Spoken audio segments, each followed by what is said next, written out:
Sa gitna ng magulo at masalimuot na sanlibutan, mag-ingat ka.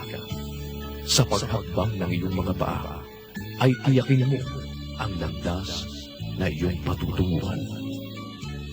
Mga minamahal, huwag kayong magsipaniwala sa bawat espiritu, kundi inyong subukin ang mga espiritu kung sila'y sa Diyos, sapagkat maraming nagsilitaw na mga bulaang propeta sa sanlibutan.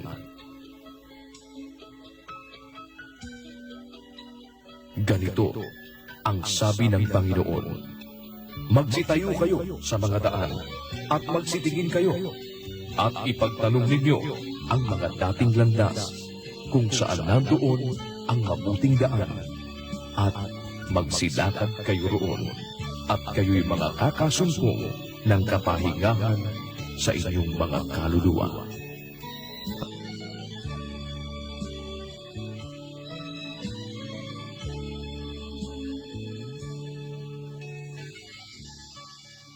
Sa relihiyon, ang pinag-uusapan na kaluluwa. At pag yan ay naipahamak mo, wala ka ng paraan para mabawi pag nakuha yan ng demonyo.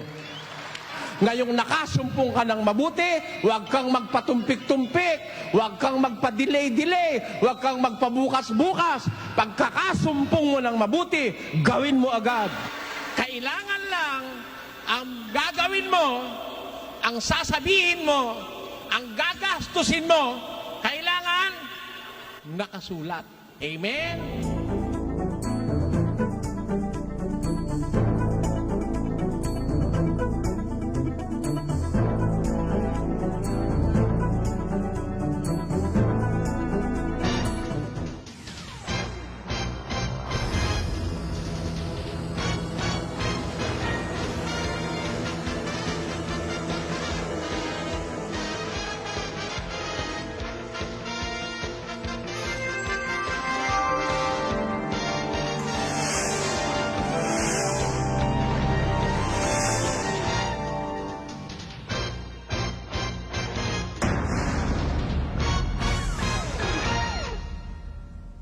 Nakita na natin nung nakaraan, meron Diyos. And that is undeniably true. The existence of a supreme being, the greatest person in the universe, yun po ang Diyos na makapangyarihan sa lahat. Ang ating iniwan tanong, kung may Diyos, ano siya o sino siya? Nakita natin kung ano siya nung nakaraan, tatanungin naman natin ngayon, ano naman ang kanyang pangalan? Nakita na natin kung anong kanyang kalagayan, alamin natin ang kanyang pangalan. At diyan sa pangalan ho, may naniniwalang ang pangalan ng Diyos ay Jehovah. May naniniwala ang pangalan ng Diyos, Jesus. Yun ho si Almeida. May naniniwala ang pangalan ng Diyos ay Yahweh El Shaddai. Yun naman si kaibigang Pogi. Naniniwala ho ba kayo? May naniniwala ang pangalan ng Diyos ay Uha. Nakausap ko na po yung taga Cavite. May mga miyembro rin sila, marami-rami rin. Yun daw iyak ng bata. Yun daw ang pangalan ng Diyos. May kinukuha silang batayan sa Biblia. Yun nasa awit, kapatid na Willie. Ang pangalan daw ng Diyos, Uha. Ngayon, kung atin pong pag-uusapan sa talagang sentido bibliko, hindi tayo dapat maniwala doon sa mga pinagsasasabi ng mga tao. After all, ang tao po nagkakamali. Meron siyang mga deduction na mali. You may call and he may sound scientific at times. Maaari parang scientific pa yung deduction ng tao pero mali pa rin. Ako po naniniwala there are scientific deductions as they call it, pero mali. Ang totoo, ang siyensya, natuklasan niya na sometime in the past, mali siya. Merong parts of science, accepted truth in science, na mali. Kagaya nga lang sa Western medicine, kung kayo po nakapag-aral ng kahit kapiraso sa medisina, magkaiba ang Western at saka Oriental medicine. Ang Western medicine, mga gamot, mga ano-ano, mga drugs. Samantalang ang Oriental medicine, ando sila sa alternative medicine na tinatawag, yung acupuncture, acupressure, mga kung ano-anong mga pamamaraan ng pagpapagaling ng sakit. Magkakontrang pareho yun, mga kababayan. Both of them claim to be scientific and meron silang mga kontrahan sa isa't isa. Pwedeng magamot ng steroid ang maraming sakit ng tao. Yung wonder drug na tinatawag na steroids. Pero, in the long run, hindi nakakagamot ang steroid. Nakakasama sa katawan. Nagkikreate siya ng panibagong sakit. Steroids may damage our kidneys. While curing a certain disease, it may inflict upon us many other diseases. Kaya kung minsan yung siyensya, sa kanya rin sarili na patutunayan niya siya mali. Kaya hindi po pwedeng dapat natin panaligang wala ang Diyos siyensya na lang, no? Kasi yung siyensya sinasabi, kung minsan nahahaluan ng kaisipan ng tao, mga deduction ng tao. Kaya pagdating lalo na sa tinatawag na relihiyon, hindi po tayo dapat mag-entertain ng isang paniniwalang pinasukan ng sariling pananaw ng tao. Meron akong itatanong sa inyo, alam niyo po ba ang kahulugan nung parang obvious namang itanong ko no? Parang naman ako nang i-small pag tinanong ko, no? Pero for clarificatory reasons, I hope you will understand me. Alam siguro ng karamihan sa atin yung sinasabing common noun, pangalang pambalana. Tama po ba o hindi? Ang pangalang pambalana, halimbawa,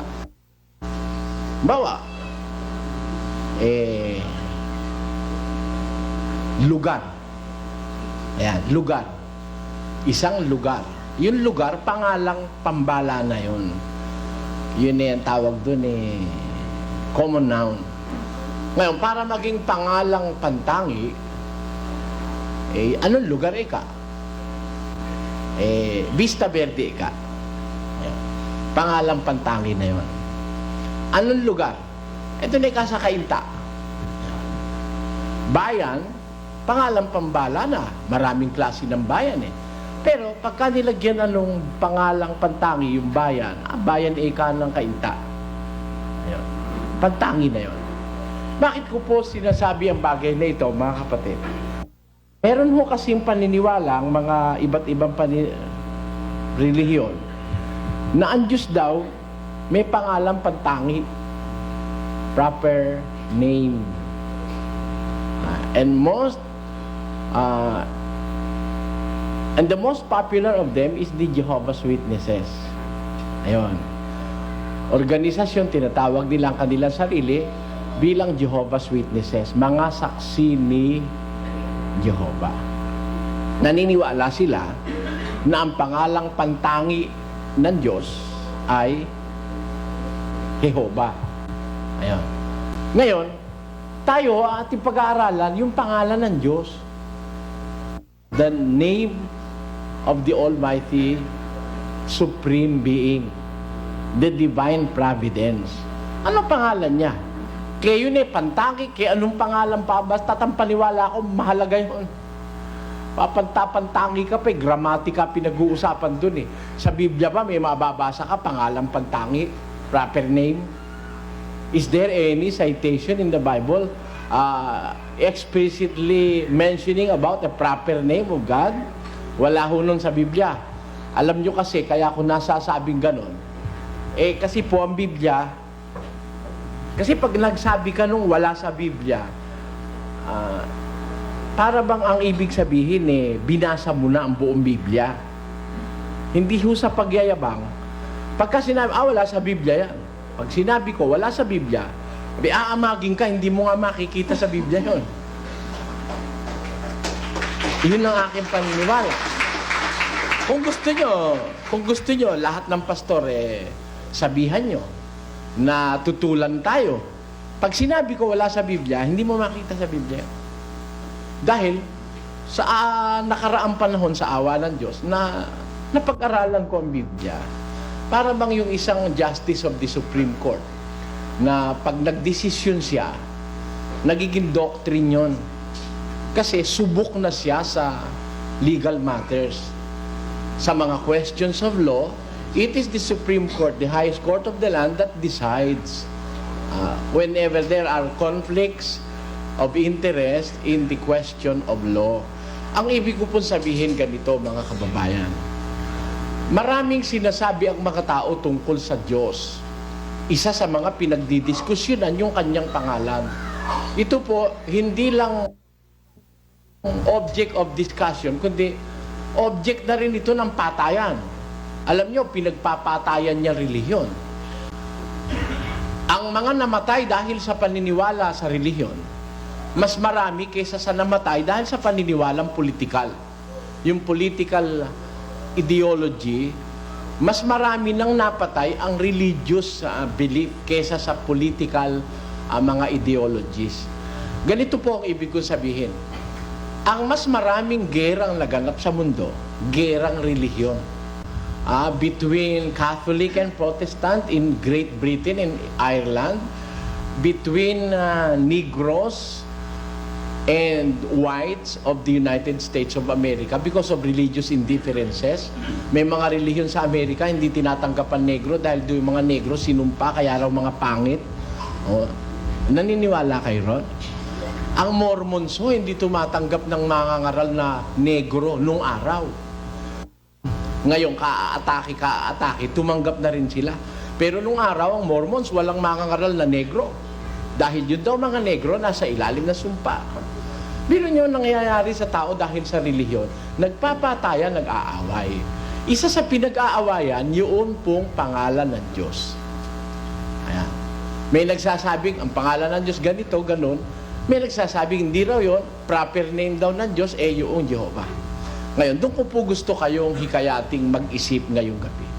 Sama-sama ho tayong mag-isip. Atin hong pag-aralan sa Biblia. Tatanungin natin sa Biblia, ano talaga pangalan ng Diyos? How are we going to address Him? Paano natin siya tatawagin?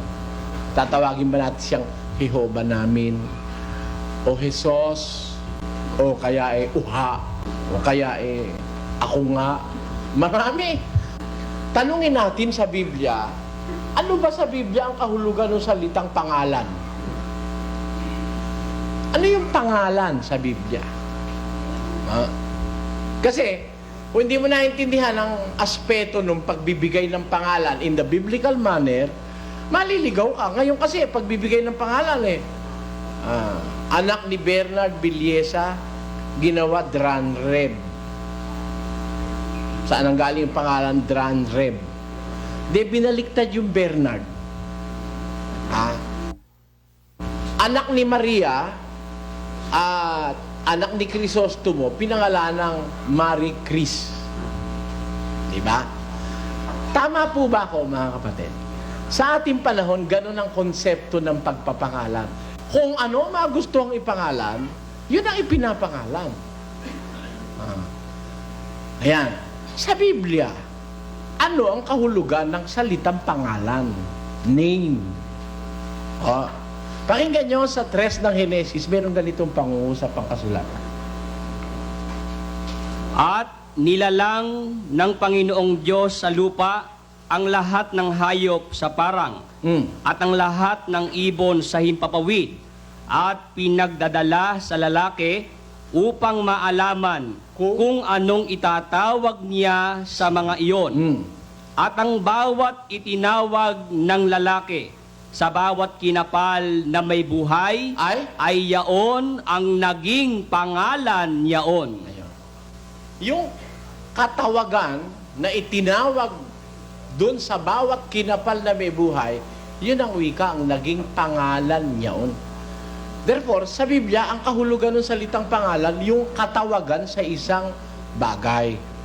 Kung paano mo tinatawag ang isang bagay, yun ang pangalan yun. Nakakahalata na ba kayo, mga kapatid? Kung magbabalik tanaw tayo sa matandang kaugalian ng pagpapangalan, bakit tinawag yung baboy na baboy? Ano pangalan ng ginagawang pork chop? Hindi ba baboy? Ba't tinawag na baboy? Kasi baboy nga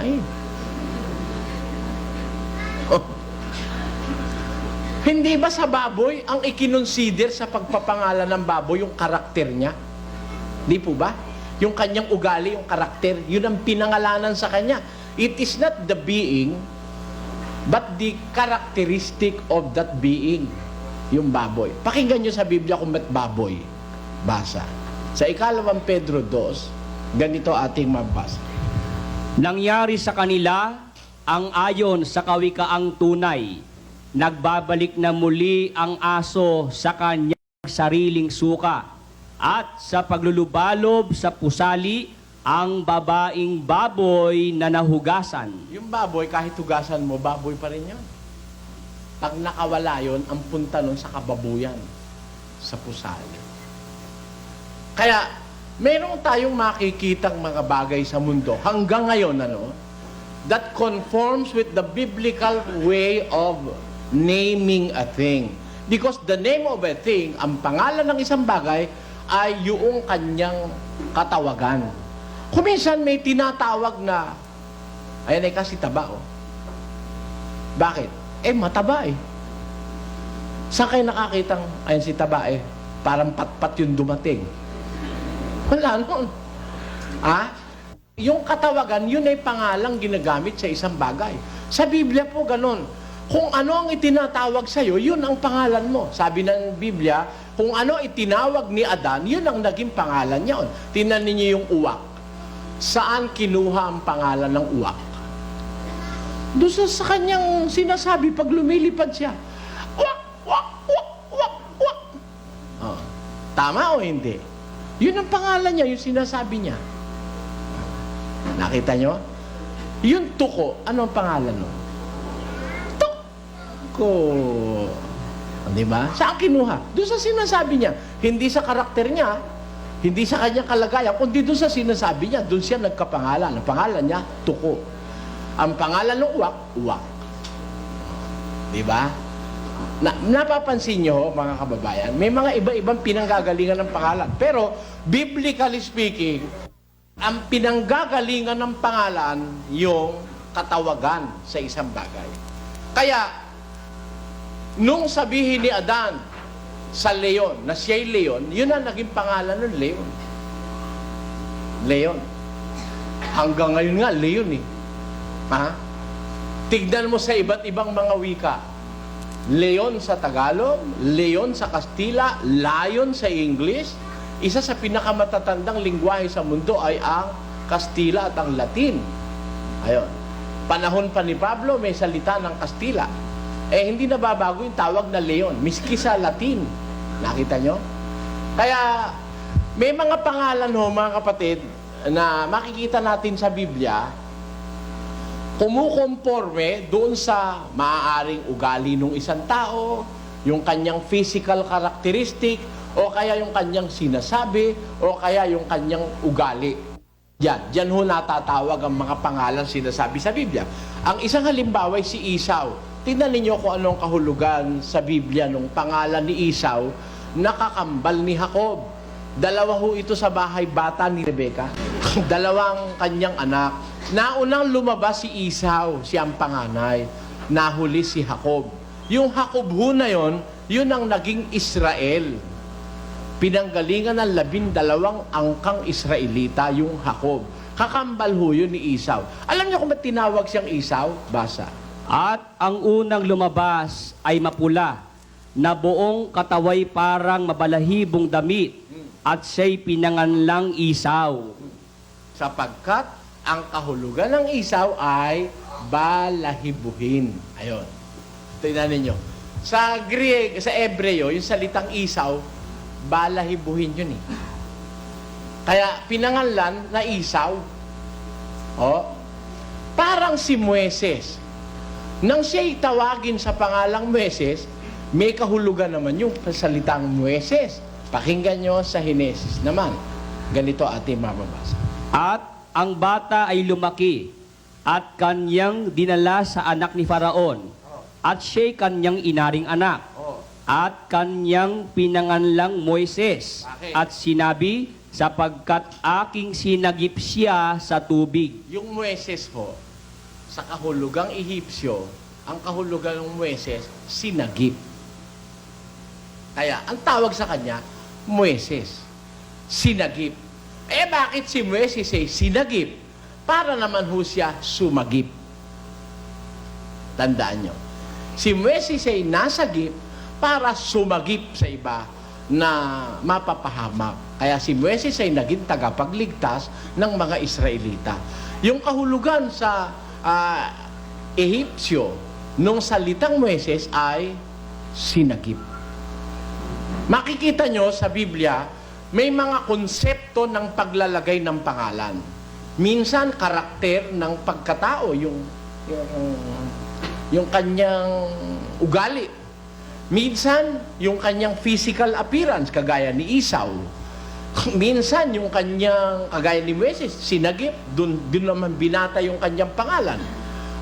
Kagaya naman ng mga iba't ibang mga propeta sa Israel, kung sila'y mga propeta ng Diyos, mapapansin nyo, karamihan sa propeta ng Diyos, kung ang ibig sabihin ng sa Diyos merong El, kasi yung pangalan ng Diyos sa Hebreo, Elohim, kaya pag merong El, ang isang propeta, ang pangalan, propeta ng Diyos, karaniwang gano'n ang gamit. Daniel, may El sa huli, yung Daniel, Elimelech, Eliser,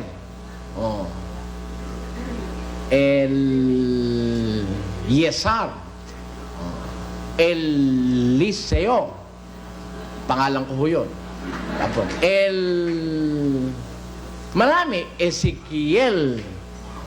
Basta't meron mo kayo nakitang ang ibig sabihin nun, of God. In the Hebrew sense of it, of God, sa Diyos. Yung may El. Kasi yung salitang El, pangalan ng Diyos yun sa Hebreo.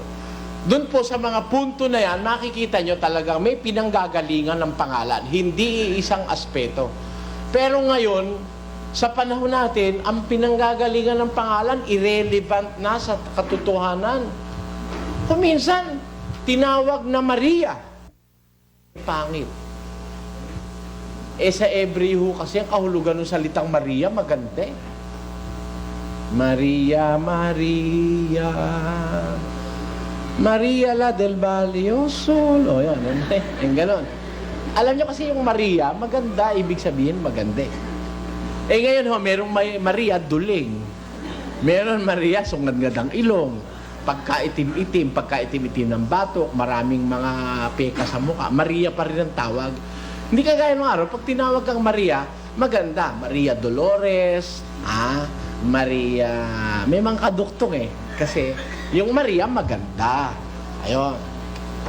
Merong mga sinusundan silang pattern of naming a person, a place, or a thing. Ngayon, wala na. Nakatihang pagduktungin yung pangalan ng tatay at nanay kahit wala sa karakter ng tao ipinangalan. Meron naglihi kay Dolphy, ang ipinangalan Pido. Ayun.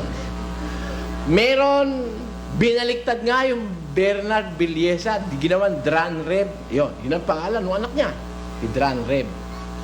Meron naman na ang pangalan ay yung walang kinalaman ba sa anumang batayan ng pagpapangalan. Basta't ipinangalan na lang. Maganda yung pangalan sa anak mo. Maganda siguro ka Alfonso. Bakit? Kaarawan ngayon ni San Alfonso eh. May mga pinangalan sa santo. Titignan sa kalendaryo. Sino ba ikaw pinangalan ko sa pagka ikaw babae, Juana. Pagka naman lalaki, Juan. Kaya ang pangalan niya, John.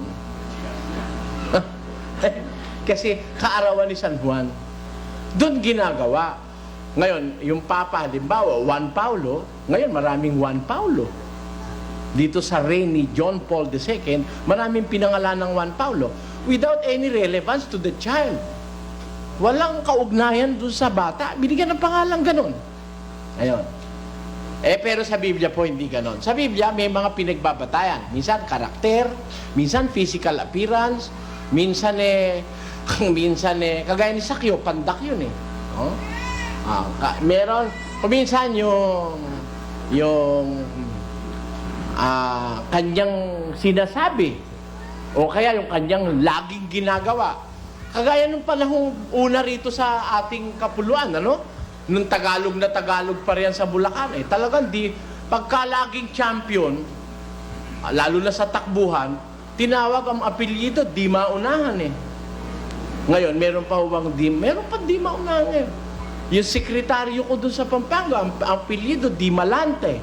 Ibig sabihin nun, laging sariwa, di nalalanta. Meron, di magiba. Bakit? Siguro matatag namang paninindigan nun. Kaya di magiba. Ganun ang apelyido ng mga Pilipino araw dumating ang Kastila rito sa atin. Naglagay sa parke, sa mga liwasang bayan, naglagay sila ng mga apelyidong Kastila. Nag-adapt ang Pilipino ng Kastilang apelyido. May kumuha ng Castillo. May kumuha ng apelyidong Soriano. Galing ko sa Kastila yan Yung Santos, De los Reyes, Cruz, De la Cruz. Mga kung ano-anong mga apelyido ang pinagkukuha, idinuktong sa ating mga pangalan, first name, ginawang second name. Bakit naman kailangan magkaroon ng second name? Kasi kaya kailangan magkaroon ng second name, kung minsan yung first name nagkakapare-pareho. To distinguish one from the other, kailangan ng second name. Kung minsan, sa daing ng tao ngayon, pati yung middle name kailangan pa rin dahil chances are, meron kang makakaparehong pangalan. Marami kang mga makakaparehong pangalan. Kaya kailangan pati yung middle initial malaan sa'yo.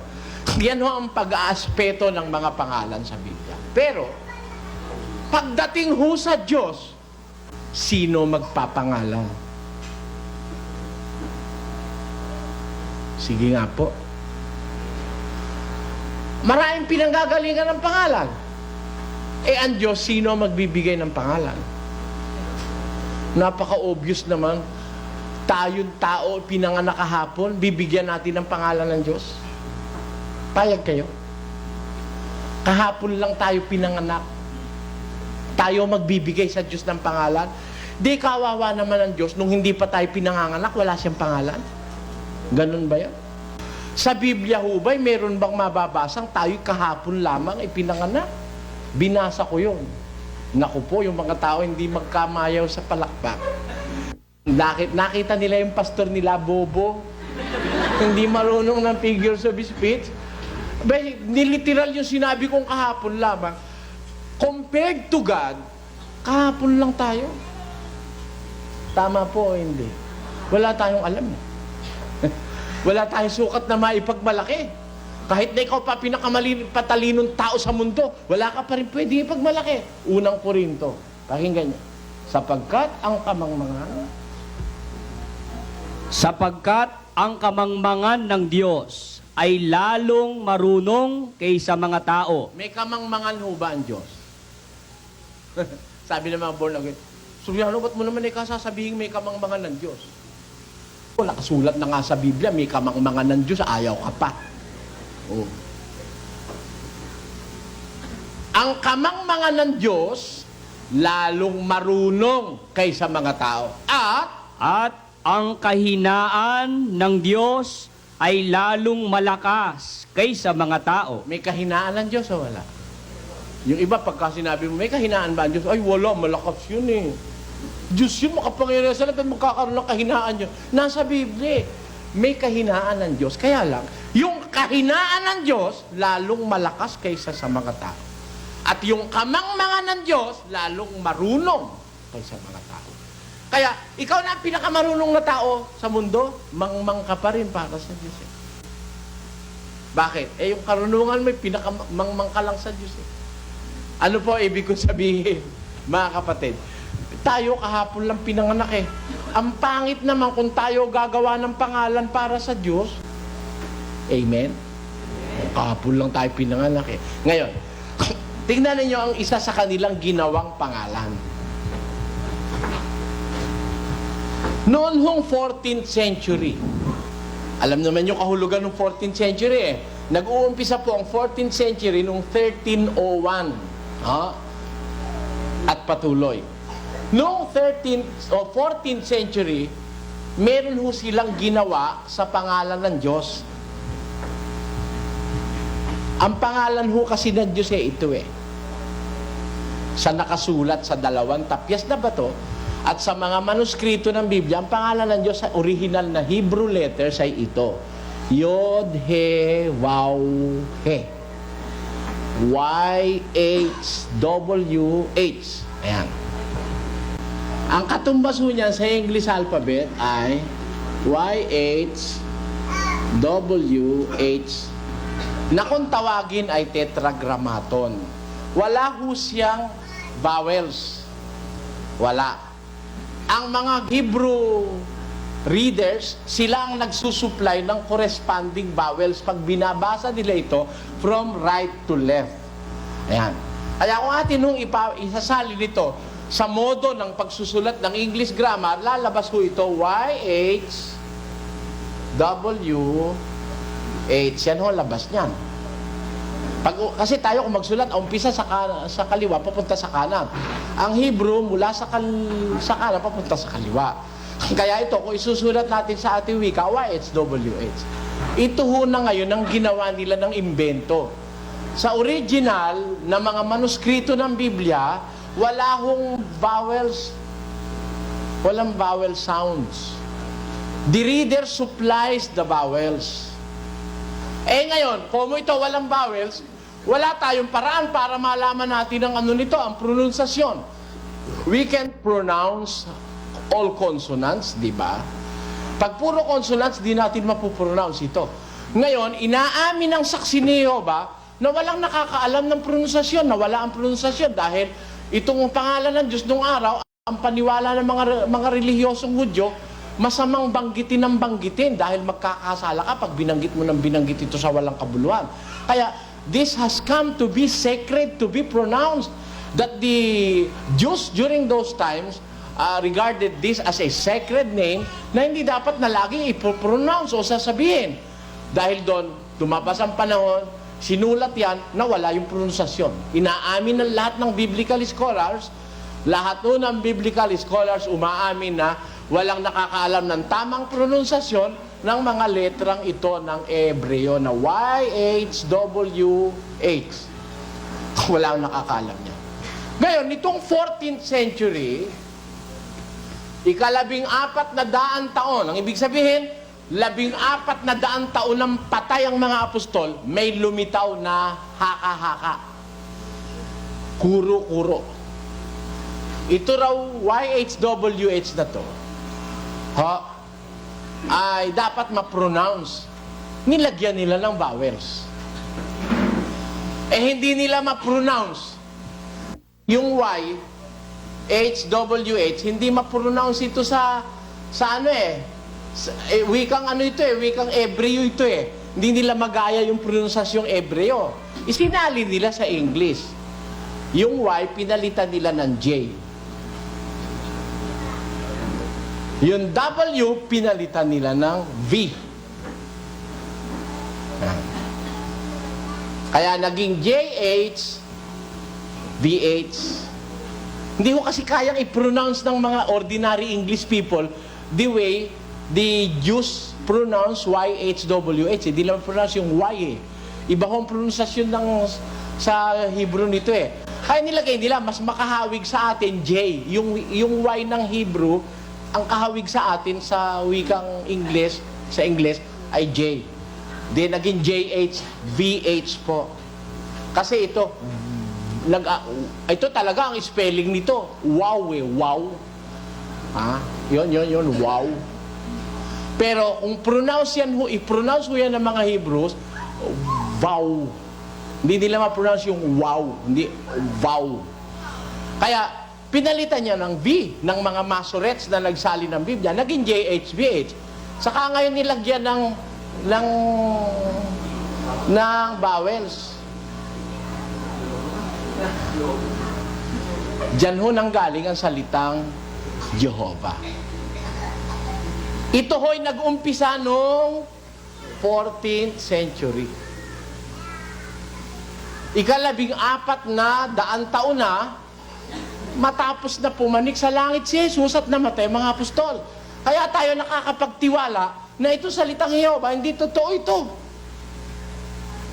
Ito ay imbento ng mga nagsali ng Biblia from Hebrew Latin to English.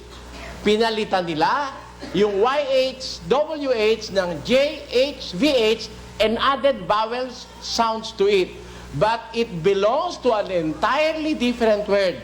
Therefore, we can safely conclude that the word Jehovah is of late medieval origin. It is a combination of the consonants of the divine name plus the vowels added to it by the Masoretes. Kaya itong Jehovah is spurious ito. Baka meron ho sa inyong naniniwalang ang pangalan ng Diyos ay Jehovah. Imbento ho yan ng mga translators ng Biblia. Hindi ho tunay na pangalan ng Diyos yan. Ngayon, meron namang iba, lately, nitong ating panahon na, kailan lang, ikaw mo nga ito, pinalitan nila ng JHBH, para wag masabing pinalitan naman nila, nagsalin sila ng ibang Biblia, yung tinatawag nilang Jerusalem Bible. Bibliang Katoliko. Alam nyo ginawa? Hindi nila pinalitan ng YHWH ng JHBH. Basta dinagdagan na lang nila ng vowels. Kaya naman lumitaw yung salitang Yahweh. Wala ho sa Biblia pareho yan. Kaya yung daldal na pogi na Yahweh El Shaddai daw, wala sa Biblia. Tawagin niyo siya. Patutunayan ko sa kanya yung kanyang paniwala, imbento. Hindi katotohanan. Ngayon, paano kasuryano yan? Hindi alam ang pronunsasyon ng pangalan talaga ng Diyos. Paano ba siya tatawagin? No problema ko kung di alam.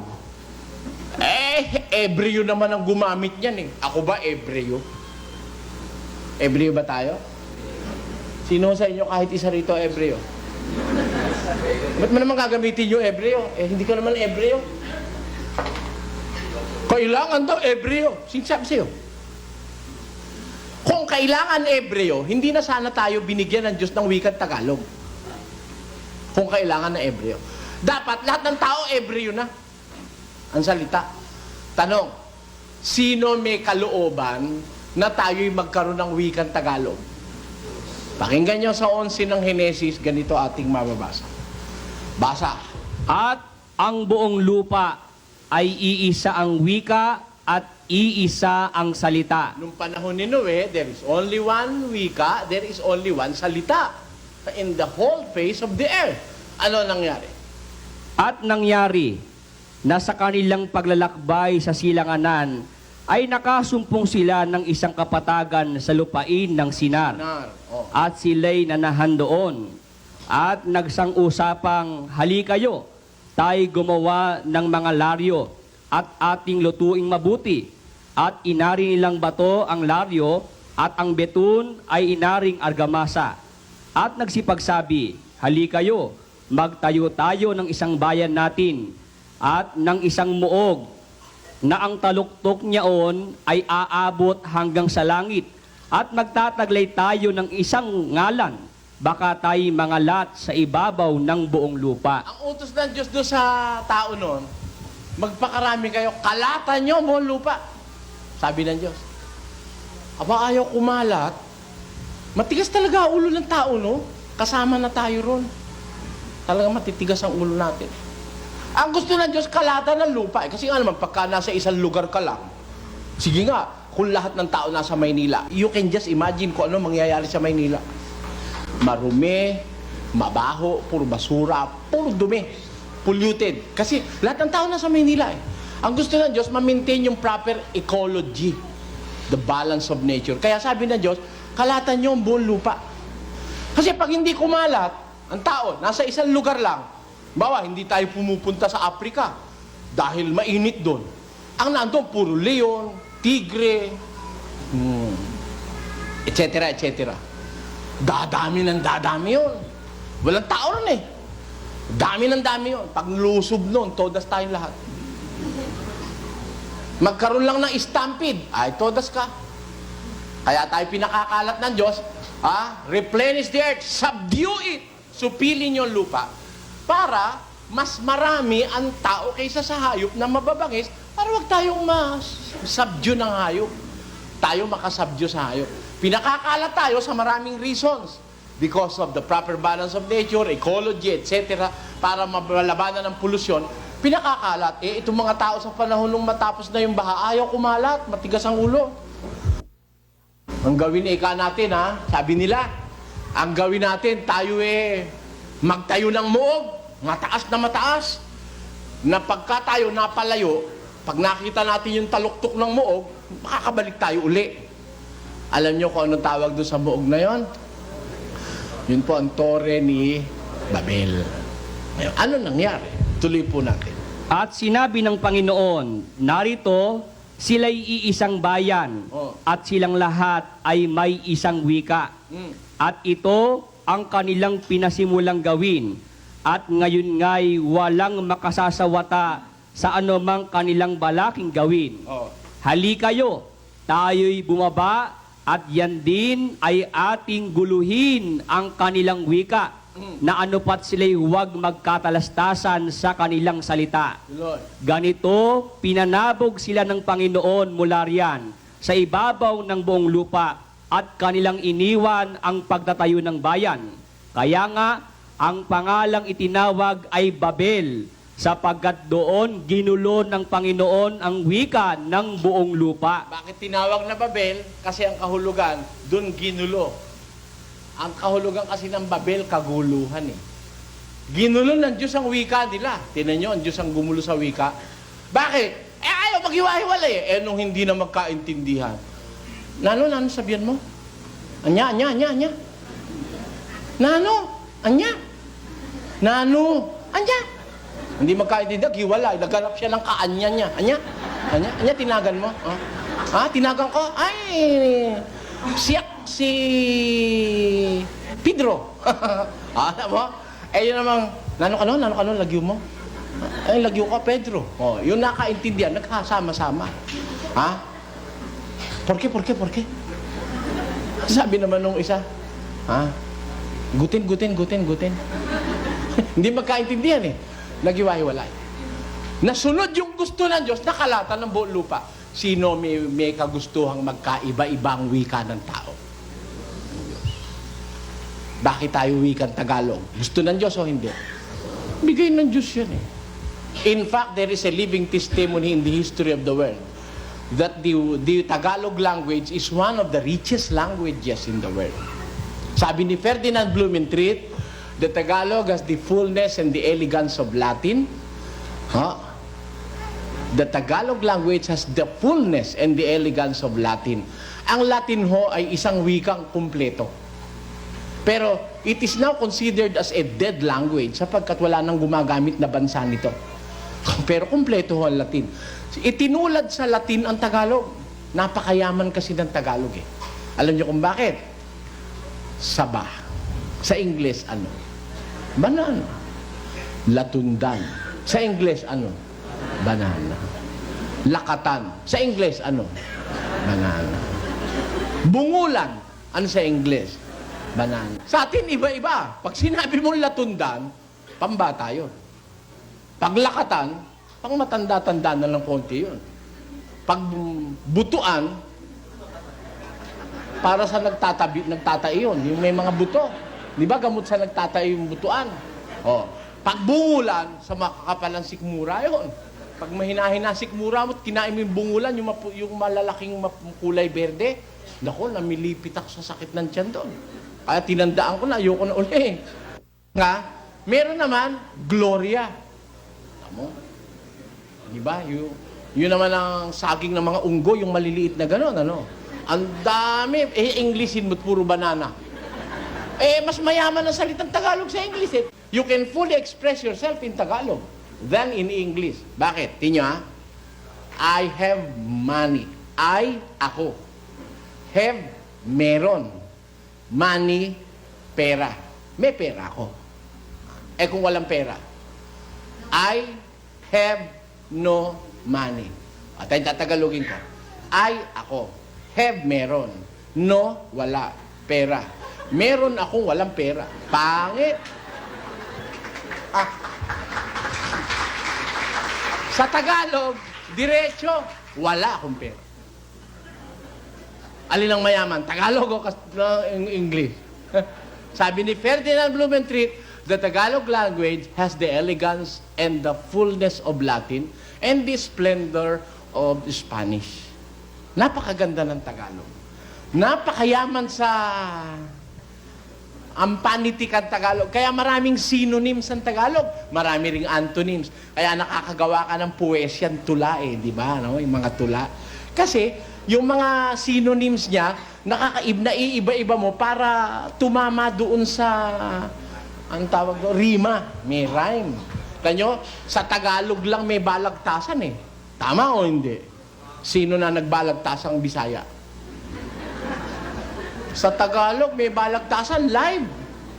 Talagang yung mga mambabalagtas na Tagalog hindi na uubusan yun, magkakatugma yun. Ang sabi ng katalo ko, ako raw ay nanginginig. Pag marunong na doon sa oras na yun, yun ang nagpapatunay, napakayaman ng salitang Tagalog. Ngayon, sa niyaman-niyaman ba ng salitang Tagalog? Wala kang pwedeng itawag sa Diyos at e-ebreyuhin mo pa?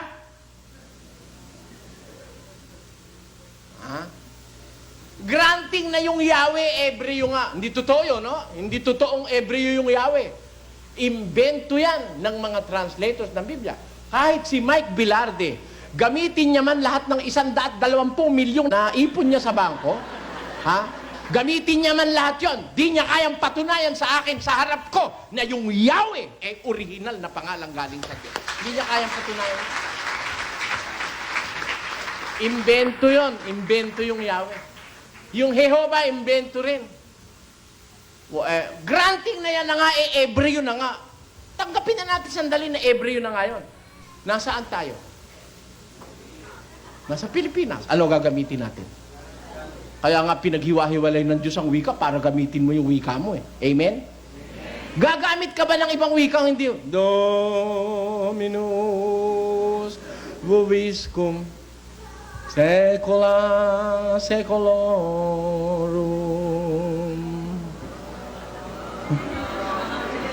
Okay, tayo? Gagamitin ba natin yon? Ba't ko ba gagamitin yon? Tinanin yon sabi ni Pablo sa Corinto. Basa. Gayon din naman kayo, kung hindi ipinangungusap ninyo ng dila ang mga salitang madaling maunawaan, paanong matatalos ang inyong sinasalita? Sapagkat sa hangin kayo magsisipagsalita. Pagka ang sinasabi mo hindi maintindihan, sa hangin ka nagsasalita. Useless. And what is your business talking to the wind? Ba't kakausapin mo hangin? Ang nakikipag-usap sa hangin, sira ulo. Di ba pag hinahangin ng ulo ng tao at nasisiraan? Kausap hangin. Wala namang kausap, kinakausap ang hangin Sabi ni Pablo, kung nagsasalita kayo ng salitang hindi maunawaan, sa hangin kayo nagsasalita. Bendito, alabado, saya, santísimo, Kyrie eleison, Christi eleison, Christi ordinus. Ano yun? Saan ka nagsasalita nun? Pag nagsasalita ka ng salitang hindi nauunawaan, nagsasalita ka sa bakit kayo dapat kayong mag-uusap tayo, Tagalog tayo, gumamit ng Tagalog? Kasi maintindihan tayo. Sometimes I use the English language. Bakit? Kasi meron Bisaya, hindi marunong ng Tagalog. Nagiging medium of instruction, kuminsan yung English because it is now considered as an international language. Kaya, minsan gumagamit tayo ng English. Pero, para maglalatin ka pa at ikaw ngayon magsasalita pa, Ebreo ka pa. At ba't kailangan na Ebreo at Grego sa Pilipinas? Hindi naman tayo mga Grego at Ebreo. Hindi, yung translation sa Tagalog mas tama na. Diyan sa punto na yan, gusto nyo matuto ng pangalan ng Diyos sa Tagalog? Gusto nyo sa Tagalog? Natural. Pag ayaw nyo sa Tagalog, tatamaan kayo ni Rizal. Ang di magmahal sa sariling wika ay higit pa sa hayop at sa malansang isda.